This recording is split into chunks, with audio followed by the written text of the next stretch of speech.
Hey, this is John O'Brien. This is Money and Wealth on the Black Effect Network podcast series, and this is the trending topic for this week. What in the what? FAMU, I can't even get this out of my mouth. FAMU, HBCU, FAMU, donation, I don't know what you call it that, purported donation for $237 million. Florida A&M University is putting the pause on a purported largest donation to an HBCU in the history of America, 237 plus, call it 234 rounded up $1 million donation by a guy that no one's ever heard from or heard of before, in a company no one's ever seen before or done business with before.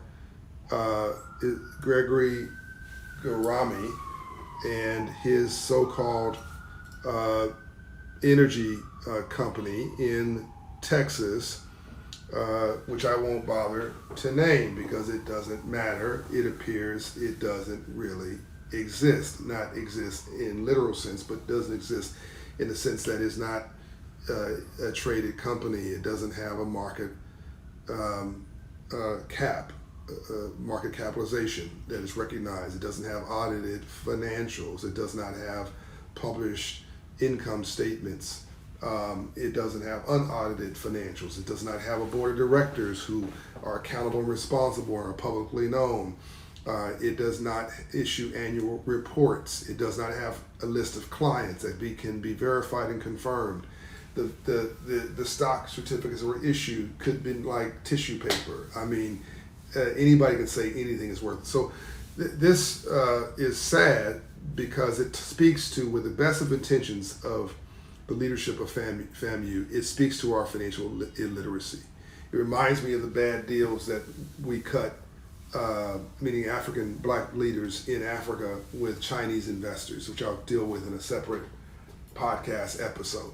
By the way, if you want me to cover something on this podcast, you can leave me a note on one of the social media platforms where you see promotions for the different podcast episodes. You can leave me a note, John Bryan, please cover this, and I do watch the comments, and I will take the best of ideas and use them. So this FAMU thing just breaks my heart because it does speak to our level of financial literacy. Making matters worse, it appears the president, when he received this purported donation from somebody nobody knew in a company that nobody had heard of, with a client list that doesn't exist, with a stock value that nobody can confirm, with financials of the company nobody's ever seen, and no one independent person is verified. When he got this purported donation and agreed to sign a non-disclosure agreement, why would you ever do that with a donor, unless you just don't tell anybody who the donation was from, not what the donation is. You can't even tell your board of directors. Big red flag, board of trustees.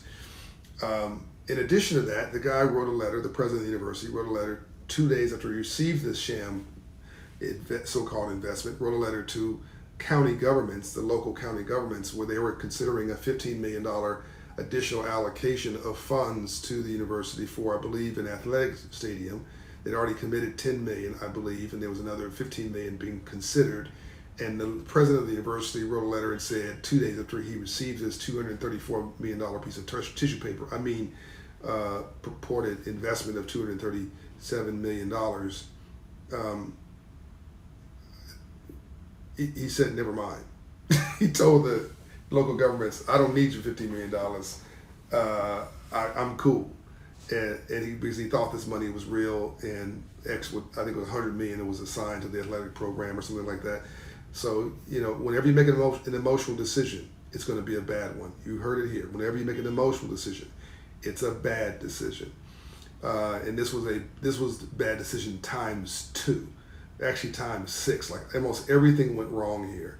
If they had called me, I would have told them that this smells. I'm not giving shade to this gentleman. I don't know him from a hole in the ground, or I don't know him from the stranger I see on the freeway.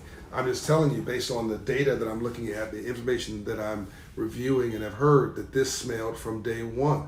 Nothing about this sound kosher. nobody with this kind of money is off the grid unless it's inherited or it's criminal. Okay, and if it's inherited, you can typically reverse engineer it to where the inheritance comes from. If it's criminal, you probably don't want the money anyway. But this is just made up. Like somebody created some stock certificates, gave it some kind of a phantom value. I want to give my brother Roland Martin a lot of credit for tracking this story down and documenting it online. And go watch a couple of Roland's videos in this. He's in my opinion, he's not wrong. This jury's still out on all this. You cannot call the gentleman, this Greg Garami, you can't call him anything at the moment because you don't know what he is. You don't know if he's, legit, illegit, and optimist in his head, a criminal, a crook, mentally ill. We don't know what he is, but what I know is that he did not present the credentials that back up a almost $238 million donation. In fact, not even a $2 donation. The stock certificate, he put up no cash. The stock certificates he put up with a market value of $15 or something per share have no financial basis tied to them. Nothing that anybody can confirm. They're not publicly traded, which is the easiest way. That is the market. Publicly traded is the stock market, the open market, telling you what something's worth because people bought and sold the stocks, giving it a value. This is a private company where somebody decided that something had a value and placed it on it, wrote it down on a piece of paper, and then tried to monetize that for reasons that are still strange to me. I can't figure out why he would do this. And gave this university, tried to give it to another college and university. They rejected it. Unfortunately, FAMU accepted it and didn't tell anybody until after the guy gave a commencement address, and they passed around this fake check and made all these headlines. Well, maybe that's what the guy wanted, which means if that's the case, he is mentally ill. I don't know. Maybe he was trying to use the promotion and the fame from that to go close business deals with his non-existent company that was doing interesting non-business in, I believe, Texas with no. And the person he said he did business with, I'm told, said she never worked for the company. She knew the guy, but he claimed she was the co-founder. This whole thing just stinks to high heaven, and I feel bad for the president and the board of trustees and everybody at this HBCU. And this is going to unfortunately hurt all HBCUs for a minute. It's a little bit of a laughingstock moment. Just so you feel better, I've been there, not like this. But a brother, I was in Africa with Ambassador Andrew Young 20 years ago, and a really, really smart brother, much smarter than this Greg dude, who was selling art, sold me some art, and it was the hotel where everybody was covered by security because the president of Nigeria was there, and I was so proud to be there, and I wanted to buy some African art, so I bought this art, and I believe it was like, I think it was like $900 or something. So I gave the guy a check. This is back in the days when we wrote checks for $900, and he let me take the art. This was really, really smart of him. And I put the art in my luggage, and I took it home. And about 3 weeks later, this guy sends me an email. This was really, really savvy. This con was off the chain savvy. Sent me an email. Mr. Bryant, so sorry. The check wouldn't go through. My bank wouldn't cash it. They said I don't have proper ID. We'll go to the Western Union or wherever, go and try and cash it someplace else. Well, I don't know how to do that. Can you send me a wire instead? Well, sure. So I go to wire him to my office and wire him $900. It was probably, I think, a little bit more than that, but I think it was $1,200. But anyway, for the sake of this conversation, let's say it's $900. And we wire him $900. This brilliant guy says, sorry, I can't receive it. The Western Union or the company says I don't have the proper ID. I'll take my sister up there. Oh my God, they said my sister doesn't have, no, they said the proper ID. What do you mean that they say you don't have the proper ID? Let me talk to these people. Well, no, let me see if I can work this out. Now, mind you, this is now the second week of the discussion with this guy, but this is 3 weeks after I've left. So we're on the 5th week of me being away. I already got the art. It's in my home. So this guy says, well, maybe you can wire it to my sister. Sure. So I try to wire. By the way, the first wire did not go through. So I got confirmation of that. I try to wire the money again to his sister. Success! His sister received the money. He received the money. I'm so happy. I don't hear from him again. My assistant says, by the way, did you ever cancel that check?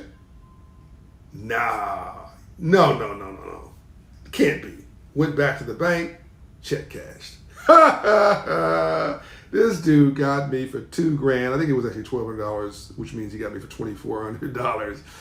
It was so smooth, though. I couldn't be mad at him. And this is back when $2,400 was a lot of money for me. I believe it was $1,200 was the original number, which means he got me twice. I mean, that was everything for me. Not everything, but it was a lot of money for me. And I couldn't afford to lose it, but I couldn't be mad at him either because this was brilliant. He got me and got me good. Well, Greg, whatever his dude's name is, Garami, did not get this university that good. They were not this smooth. He was not that smooth or this smart or that smart. This is financial illiteracy. This is why I keep saying financial literacy is a civil rights issue of this generation. We've got to know better so we can do better. This is John Hope Bryant. This is the Black Effect Network, Money and Wealth Podcast. Go get your financial literacy and your civil rights.